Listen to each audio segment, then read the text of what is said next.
Oh, I'm Nick, and welcome to the Nick Knack channel. This is my 1998 MX5 NB. I've had it for a few years now. It's a project car, and since I've had it, I've done loads and loads of stuff. But more recently, I've replaced all the front suspension. It's had top wishbones, bottom wishbones, ball joints, anti-roll bar links, the full shooting match. Because it's all been replaced, you now need to align the wheels again.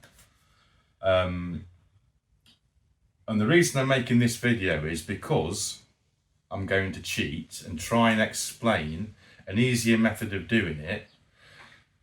I won't call it more accurate, but it is accurate as far with the equipment I've got. So when you do wheel alignment, you need the vehicle on the ground, suspension loaded, the weight of the car on the axle, and that sometimes makes it a trickier job to do. I've got radius plates on the ground that allow the wheels to move radially, but to do camber and caster you really need slip plates so that the wheels will move laterally as well. Now I haven't got any, they're quite expensive to buy. I've heard people using ceramic tiles with grease in between and all that sort of caper, but the fact of the matter is you've still got to lie on the floor. There's not a lot of room under this thing when you've got fag paper below it when it's on the ground. And I'm getting on a bit, my knees are about at it, and it's easier for me to do it in the air. So what I've worked out is that there's a relationship between the measurement you get on the floor and the measurement when the suspension's loaded, and the measurement to when the suspension is drooped, no weight on it. And if you know the relationship between loaded and unloaded, you can adjust it in the air, knowing full well that when it goes back on the ground again, you're going to get the figures you want.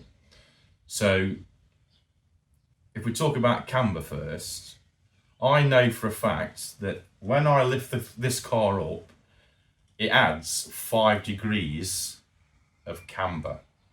So if I'm aiming to get negative camber, 2 degrees of negative camber, when I lift the car up, it gives me 3 degrees of positive camber. It's added 5. Now I know that relationship. I can set this in the air. Let's say we want 1 degree of negative camber. If I set this to 4 when it's in the air, when it's back on the ground again, it drops in to 1 degree of negative camber, which is a lot easier than lying on your back, adjusting it, measuring it. You then need to relax the suspension because you've measured it without slip plates. It loads the rubbers up in the suspension. So you need to drive the car off, drive it on again, re-measure it, realise that you've gone, oh, I've gone too far, I've not gone enough, get back on the floor. You've had a few tins of wobble pop while you've been doing it. You know, your knees are aching and all the rest of it, and it's harder to do. It's the right way, but it's harder to do. But if you know the relationship, like I just said before, between it being loaded and unloaded, you can do it unloaded. It's not the right way to do this, but as far as I'm concerned, it's worked every time for me. And you can also do it with caster. This hasn't got a huge amount of caster adjustment in it, and because it's on coilovers, you can't get it into Mazda spec. If you open your Haynes manual up, it says MX5s have 5 degrees, 48 seconds of positive caster. I can't get this much below 6, if I'm honest with you, but that's because it's not on standard suspension. The problem I've had with this car is, although the wheel alignment's okay, toe in, toe out, that's okay, and the camera's okay, the car pulls to the right, and it's because the caster's out, and I was having a real hard time doing it on my own. Now I know the relationship between the two, I can get under the car with the car in the air adjust it, knowing that when it goes back on the ground again and loads the suspension up, it's going to be exactly where I want it. So I could end this video here and say, if you know the relationship between loaded and unloaded, then you can work out what you're going to get, adjusting it in the air and measuring the results when it's back on the ground again. But I think what I'll do is, if you understand that, then you can turn the video off and you can go and have a crack at it on your own. But what I'm going to do quickly is just run through measuring caster, measuring camber, and then a bit later on we'll get the alignment strings out and we'll do the toe in, toe out as well. While you sat there, I'm not going to muck about moving the camera. I'm not going to show you in vast. I'm not going to go too far into this. There's loads and loads of videos online that'll explain how to measure it and how to adjust it. This is going to be a very brief one. This is a rig that I made. It's basically a Sealy magnetic caster camber. Gauge I've got, it's got little level floats in there. They are filled with oil on this and they take a little bit of time to react. So while you're measuring it, don't be in any great rush to adjust it. Let it settle.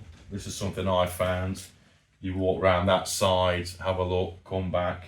It's moved half a degree, and it's just while the oil's found its level within the bit of kit. To measure caster, you turn the wheel 20 degrees out and you set your measuring equipment to 0. It also asks you to keep your foot on the brake while you're measuring caster, and they say that so the wheel doesn't turn when you're measuring it. I'm on my own. I could maybe jam a broom in between the seat and the brake, but to be honest with you, I can pretty much do it here just by looking, just by making sure that that hasn't turned, it's still on a vertical plane. With the wheel towing out 20 degrees, I've zeroed the equipment and then turn it 20 degrees in, making sure the wheel hasn't turned by keeping the jig vertical. I adjust the plane, the horizontal plane to 0, and then I look at the reading. This is reading 7 degrees of positive caster. As I explained before, lifting it off the air adds 1 degree. So I know that when it goes back on the ground again, it'll be 6 degrees of positive caster. I haven't had to lie on my back. It's been a piece of piss. I've had a few tins of lager while I've been doing it, and it's been a beautiful Sunday afternoon. I've done the same to the other side. This car has got graduated eccentric bolts that pull the bottom arms in and out for adjustment. When I first changed them, I zeroed the graduations, and you would expect the adjustment to be the same both sides. If you go one graduation out, you would expect the same thing to happen both sides. On this car, it doesn't. It's an old car. It's 26 years old, something like that.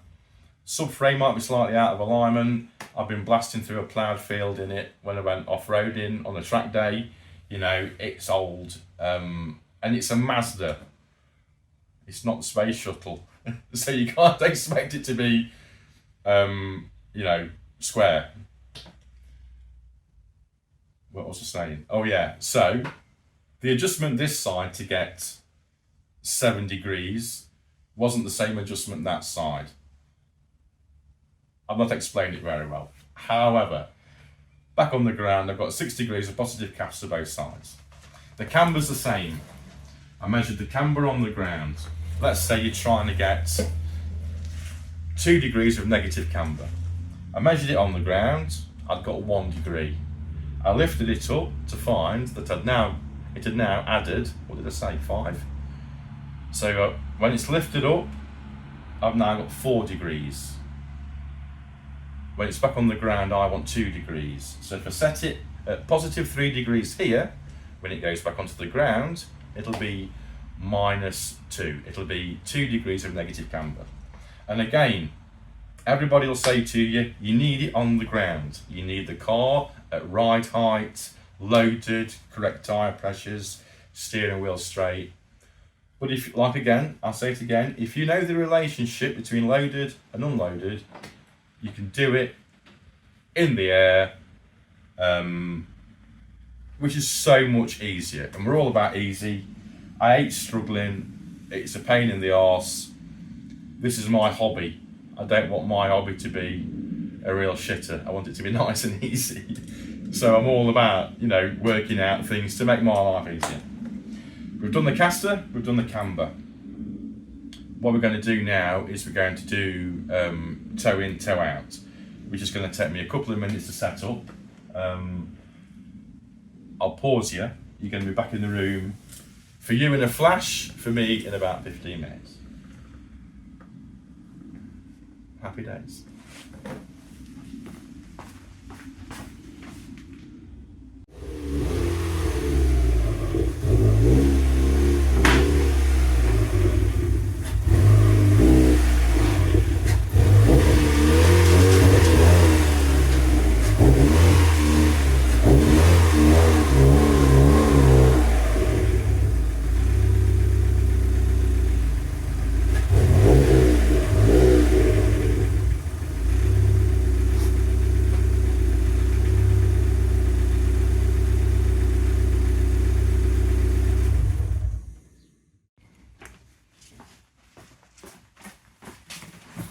Ahoy hoy! So, I paused you a second ago for you, but about an hour ago for me. I've been out in the car to settle the suspension, and I'm happy to report it now drives in a straight line. So adjusting the camber and the caster have cured its wandering problem. It's now brilliant. But for every adjustment you do on the car, it affects something else. And when I drove it, got the steering wheel in front of me and it's slightly pointing right, even though the car's driving straight. So now we need to adjust the steering rack or the wheel alignment on the front, the toe in and the toe out. This has to be done on the ground with the weight of the car on the ground at its true ride height, correct tyre pressure, steering wheel bang on in alignment, on radius plates to make it easier to adjust it, to reduce the friction between the wheel and the road. I'm not going to show you how to adjust it. That's a steering rack adjustment. There's no end of bloody videos on YouTube that'll show you how to do that. I'm just going to show you how to measure it. You can't see from where you are at the moment, but I've got a parallel line that runs down both sides of the car string, for bob weight string if you want to call it that. Once you're happy, you've got both of your alignment, both parallel, both strings are parallel with both each other and the car. Or you can do that by basically getting your rule and measuring from the centre of the hub to your line. When you've got the same measurement both sides, you'll know it's both aligned with the chassis and they're aligned with themselves as well. Once you've done that, you take a measurement from the back of the alloy, write down the measurement, and you take a measurement from the front of the alloy. And what that, if you imagine turning wheels like that, the measurement you've just taken is how far out of parallel the front wheels are, not only with each other, but with the chassis. And from there on, you can adjust it. I'm going to quickly take you off the tripod to sort of show you. I don't know how well you'll be able to see the lines on this, but we've got a line that runs the length of the car that way. Yeah, I've got it mounted on a copper tube with some offcuts of timber. Same on the front. Here we go, look. And it's the same on the other side as well. So 2 parallel strings that run the length of the car to determine or measure how far out of alignment your front wheels are. So I've still got to do this. I'll do it in a minute or two. You're all wonky. Let's try and get it a bit better. There we go. So we've done the camber and the caster the easy way by cheating. It's hard to do it on the floor. It's a piece of piss if you get it in the air. That's done. The toe in, toe out has to be done with the car on the floor, but it's easy. I've got a ruler and a load of junk. This is really, really accurate. This is a really good way of doing, can't stop doing that. A really good way of measuring your toe in and your toe out. And that is the end of this video. How to cheat at doing a really crap job, dead easy. And having it absolutely bang on when you're finished. This is my first YouTube video that I've put any effort into. I've got a crap phone, no light, I'm on my own, and I'm brand new to this. So if you like it, if it's helped, what do you say? You give us a like, a bloody thumbs up, and all that carry on. And with a bit of luck, I'll find something else to do soon, and I'll make another video, and you'll be able to have a look at that bugger as well. In the meantime, this is Friday for me, so I'm going to adjust this, have a pint, and that'll be me for the day. And I hope it's the same for you. So, big up yourselves, have fun in the sun, and I'll see you later. Oh, yeah.